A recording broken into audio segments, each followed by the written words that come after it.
Hello and welcome to the Superintendents Perspective. I'm Lisa Ayala with Edinburgh CISD Public Relations, and I'm joined by Dr. Mario Salinas, Superintendent of Schools, and Assistant Superintendent for Curriculum and Instruction, Dr. Eva Torres. So today we're talking about curriculum and instruction and the different choices that we have here at Edinburgh CISD. So Dr. Salinas, tell us a little bit about that. Right, and when I talk to our team, our principals, our central office staff, our board, when we talk to our team, I constantly am fond of saying that we, right now, we are not the only game in town. There's other school districts.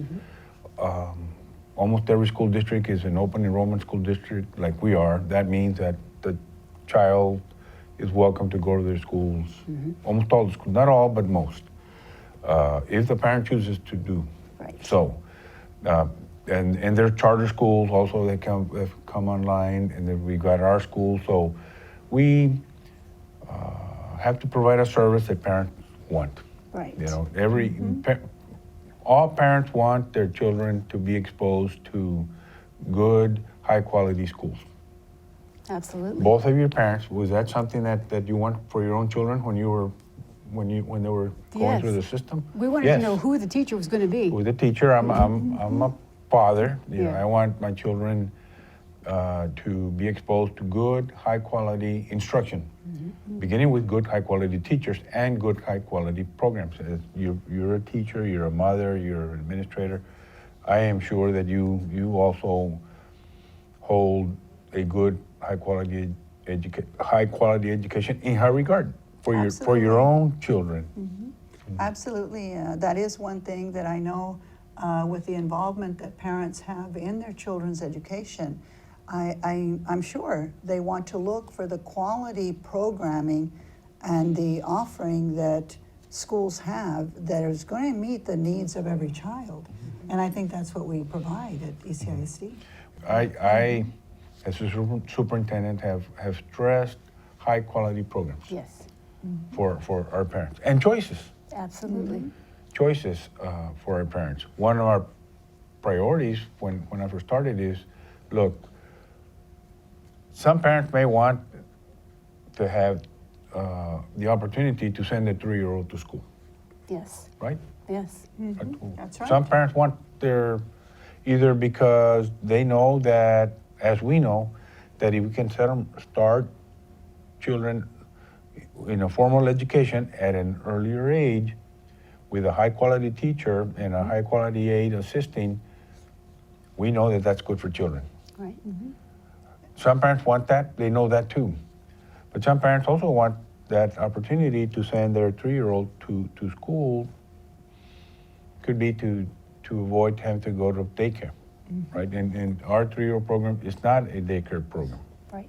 No, absolutely not. And I think that's one of the things that we take very seriously. Research shows that as early as 3 years old, a child is like a sponge. They're absorbing all types of information, and that's a time when we can help develop, strong academic vocabulary, introductory phonics, all of those things that will help that children move forward.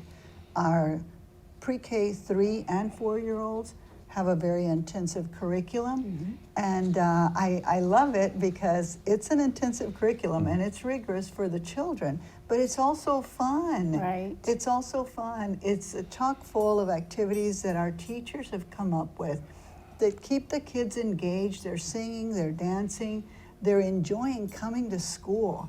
The experience is one that's enjoyable for them, and yet it's a learning experience. Everything is very carefully structured to help build vocabulary, reading skills, math skills, and everything else, even at that early age. And it's amazing. That was important for him, and when this initiative started, you hired an early education director so that we had that kind of oversight and that kind of specialization of that curriculum.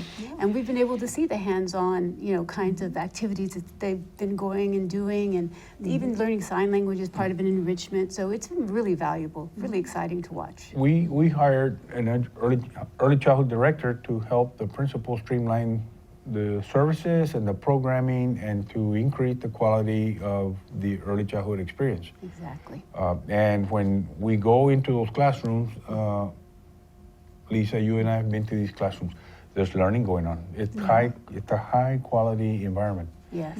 I wish people could go in there and see the quality that is happening, the quality learning and the quality experience that the children are exposed to at that early age. It's definitely, I'm going to say, one of the more popular programs that we have in the school district, and and the studies say that these 3-year-olds are likely to become fluent readers by the time they're in third, be able to do rigorous work in high school, and be able to graduate. The chances of a child exposed to a high-quality 3-year-old program, the chances of that same child graduating from college are much higher. That's Now, right. I do want to say, Dr. Salinas, and you and I have had these conversations about as strong and productive and rigorous as our curriculum is, it's really in the hands of the teacher and what the teacher does and how the teacher engages and Yes. delivers that. We are learning our ABCs, and we are learning the letter H. My favorite letter is A. I'm having lots of fun in class. When I go visit schools, elementary schools in particular, the first rooms I go visit are the 3-year-olds. I want to see what's going on there. I mean, I am so pleased with what I see. And of course, that goes back to the teacher, you're right, which is something that we prioritize, paying the teachers so high salaries and competitive salaries, we can hire the very best. So that's a choice, right? Right. Give the parent choices. Give the parent choices that they need, that they want. The other program that we started as well, because some parents want it, is to have a high quality after school program. Not a babysitting after school program, a high quality after school program so that the children can learn other skills, fine art skills, academic skills. Enrichment skills. So we feel that some parents want that choice of keeping their children after school either to enrich their academic background or to strengthen their social emotional health, or they don't want to pay daycare, but they want those choices. And that's another program where we have invested significant human resources from teachers leading these programs, from having a director of after-school programs, to lend to the idea of not just having the program, but having a high-quality program. Right. And I that's think robust. it's very robust, and I think that's important because as we keep our children in the after-school programs, we do have certified teachers that are serving those programs, and it makes a difference because it's not just having the kids there and keeping them busy. I as a former principal, saw the value of after-school programs. You did too. Yes, sir. Some of the best performing students in the academic arena are fully invested in after-school programs, and I've seen it. And not for only the academics. The other advantages of participating in after-school programs are what you call soft skills that they develop. Communicating with each other, working together as a team for a common purpose, being able to overcome failure, things like that. Those are soft skills that our children need. Absolutely. They need to do that so they can work together. They need them now, and they'll need them later in the workforce and later in life in general. To be successful. That's right. The academics, the socio-emotional health that comes from being with friends, being with an intimate environment with their friends and their relationship with their teachers, etc.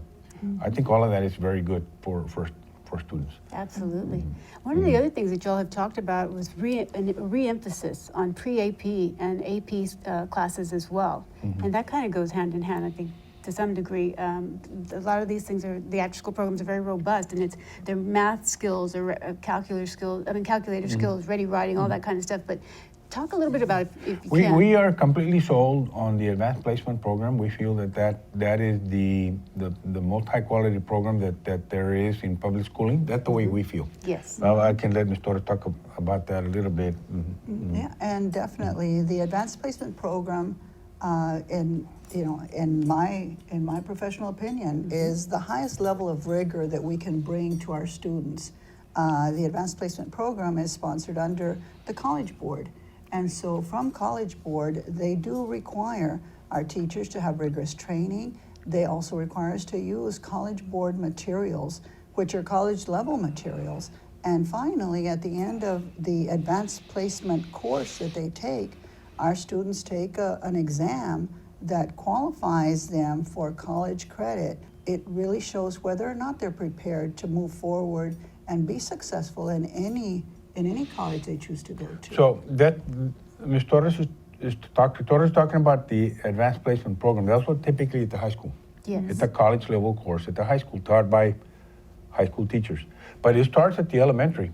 It's a gifted and talented program, which all schools have, and all school districts have, and so do we. And then from the elementary gifted and talented program, we go to the middle school pre-advanced placement program that gets our students ready for advanced placement programs later on, either in 8th grade or 9th grade and on to the high school.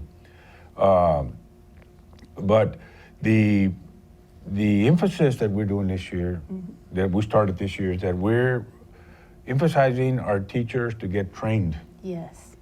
Not just have the title pre-AP teacher for English or for science.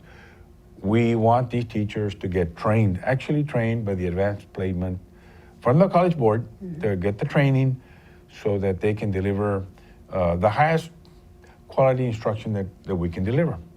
And the other thing about the advanced placement program is that it's inclusive. Yes, sir.